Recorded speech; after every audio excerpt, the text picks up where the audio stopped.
Hello good morning everybody. ಈಗ ನಾನು NK level 2 my neighbourhood ಅದರಲ್ಲಿ ರೈಮ್ಸ್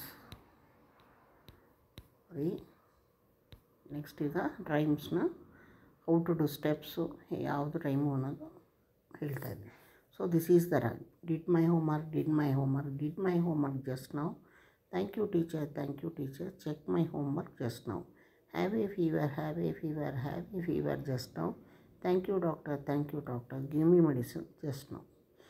ಲೆವೆಲ್ 1 ಬೇರೆದು ಹಾಕಿದ್ದಲ್ವ, ಗಾಟ್ ಎ ಲೆಟರ್. ಈಗ ಫಸ್ಟ್ ಇದರಲ್ಲಿ ಏನಂದರೆ ಓಲ್ಡ್ ರೈಮ್ನ ಅದಕ್ಕೆ ಅದರಲ್ಲಿ ಆದಿತ್ತು, ಇವಾಗ ಇದರಲ್ಲಿ ಬೇರೆ ಎರಡು ಆಗಿದ್ದಾವೆ. ಓಲ್ಡ್ ರೈಮ್ನ ಫಸ್ಟ್ ಇಂಗ್ಲೀಷಲ್ಲಿ ವಿತ್ ಆ್ಯಕ್ಷನ್ಸಲ್ಲಿ ಹೇಳಿಬಿಡ್ಬೇಕು. ಆಮೇಲೆ ರೈಮ್ನ ಮದರ್ ಟಂಗಲ್ಲಿ ಎಕ್ಸ್ಪ್ಲೈನ್ ಮಾಡಬೇಕು. ಕೀವರ್ಡ್ಸ್ ಎಲ್ಲ ಯೂಸ್ ಮಾಡಿ ಅದರ ಕೀವರ್ಡ್ಸ್ದೆಲ್ಲ ಕೀವರ್ಡ್ಸ್ ಹೇಳಬೇಕು. ಹೋಲ್ ರೈಮ್ನ line by line with action and get line by line action ಮಾಡಿ ಫುಲ್ಲು ಎಲ್ಲ ಫುಲ್ ರೈಮ್ನ ಹೇಳ್ಕೊಟ್ಬಿಡ್ಬೇಕು. With rhyme follow the action ಚೆನ್ನಾಗಿ ಬ್ಯಾಟ್ ಮಾಡಿಸ್ಬೇಕು. ಬಟ್ ಆ್ಯಸ್ ಮೆನಿ ಟೈಮ್ ಎಷ್ಟು ಸರಿ ಬೇಕೋ ಅಷ್ಟು ಸರಿ ಕಲಿಯೋ ತನಕನೂ ಹೇಳ್ಕೊಡ್ಬೇಕು. Step 4 first half of the line ನೋಡಿ. The student complete the line to the same rest of the line. Teacher says ಇಲ್ಲಿ ನೋಡಿ, ಈಗ 4th step half of the line ಅಂತಂದ್ರಲ್ವಾ. ಡಿಡ್ ಮೈ ಹೋಮ್ವರ್ಕ್ ಅಂತಂದಾಗ ಡಿಡ್ ಮೈ ಅಲ್ಲ, ಇದು offline ಅಂದರೆ did my ಅಂತ ಹೇಳ್ಬೇಕು, ಹೋಮ್ವರ್ಕ್ ಅನ್ನು ಡಿಡ್ ಮೈ ನೀವು ಹೇಳ್ಬೇಕು, ಹೋಮ್ವರ್ಕ್ ಅವರು. ಆಮೇಲೆ ನೀವು ಡಿಡ್ ಮೈ ಹೋಮ್ವರ್ಕ್ ಅಂದಾಗ ಅವ್ರು ಜಸ್ಟ್ ನಾವು.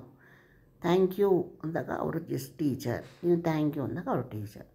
ಚೆಕ್ ಮೈ ಅಂತ ನೀವು ಹೇಳಿದಾಗ ಅವ್ರ ಹೋಮ್ವರ್ಕ್ ಜಸ್ಟ್ ನಾವು. ಹೀಗೆ ಒಂದೊಂದು ಸ್ಟ್ಯಾನ್ಸನ್ನೇ ಹಾಫ್ ಆಫ್ ದ ಲೈನ್ ನೀವು ಹೇಳಿದ್ರೆ ಹಾಫ್ ಆಫ್ ದ ಲೈನ್. ಅದಾದಮೇಲೆ line next half of the line ನೀವು ಅವರ ಫುಲ್ ಲೈನ್. ಈಗ ಅದು ಫುಲ್ ಬಂದಿರುತ್ತಲ್ಲ, ನೆಕ್ಸ್ಟ್ ಸ್ಟೆಪ್ಪು ಫಸ್ಟ್ ಲೈನ್ ನೀವು ಹೇಳಿ ಡಿಡ್ ಮೈ ಹೋಮ್ವರ್ಕ್, ಅವ್ರು ತಿರ್ಗಾ ಅವರು ಡಿಡ್ ಮೈ ಹೋಮ್ವರ್ಕ್, ತಿರ್ಗಾ ನೀವು ಡಿಡ್ ಮೈ ಹೋಮ್ವರ್ಕ್ ಜಸ್ಟ್ ನಾವು. ಆಮೇಲೆ ಥ್ಯಾಂಕ್ ಯು ಟೀಚರ್. ಸೊ ಇದು ಈ ಥರ ಇಲ್ಲಿ ಹೆಂಗೆ ಕೊಟ್ಟಿದ್ದಾರೆ ನೋಡಿ. Teacher says did my homework ಎರಡೂ ಹೇಳಬೇಕು, ಎರಡು ಒಟ್ಟಿಗೆ. ಲೈನ್ ಬಂದಾಗ ಸ್ಟೆಪ್ 4 ಬಂದಾಗ ಡಿಡ್ ಮೈ ಹೋಮ್ವರ್ಕ್ ಟೀಚರ್ ಹೇಳಿದೆ, student did my homework just ನಾವು.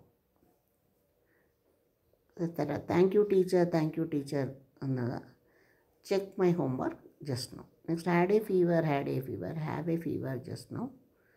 Thank you doctor give me medicine just ನಾವು. ಹೀಗೆ ಹೇಳಿದ್ಮೇಲೆ ಸ್ಟೆಪ್ 4ಗೆ ನೀವು ಆ್ಯಕ್ಷನ್ಸ್ ಮಾಡಬೇಕು. ಸ್ಟೂಡೆಂಟ್ಸ್ ಎಲ್ಲ ಲೈನ್ಸ್ನ ಮ್ಯಾಚ್ ಮಾಡಿ ಅದು ಸರಿಯಾಗಿ ಲೈನ್ಸ್ನ ಹೇಳಬೇಕು. 3-4 ಟೈಮ್ಸ್ ಹೇಳಬೇಕಿದ್ನ. ಫಸ್ಟ್ ವೀಕಿಗೆ ಸ್ಟೆಪ್ 1, 2 and 3, ಸೆಕೆಂಡ್ ವೀಕಿಗೆ ಸ್ಟೆಪ್ 1 and 3, ಥರ್ಡ್ ವೀಕಿಗೆ ಸ್ಟೆಪ್ಸ್ 3, 4 and 5, ಫೋರ್ತ್ ವೀಕಿಗೆ ಸ್ಟೆಪ್ಸ್ 3 and 6.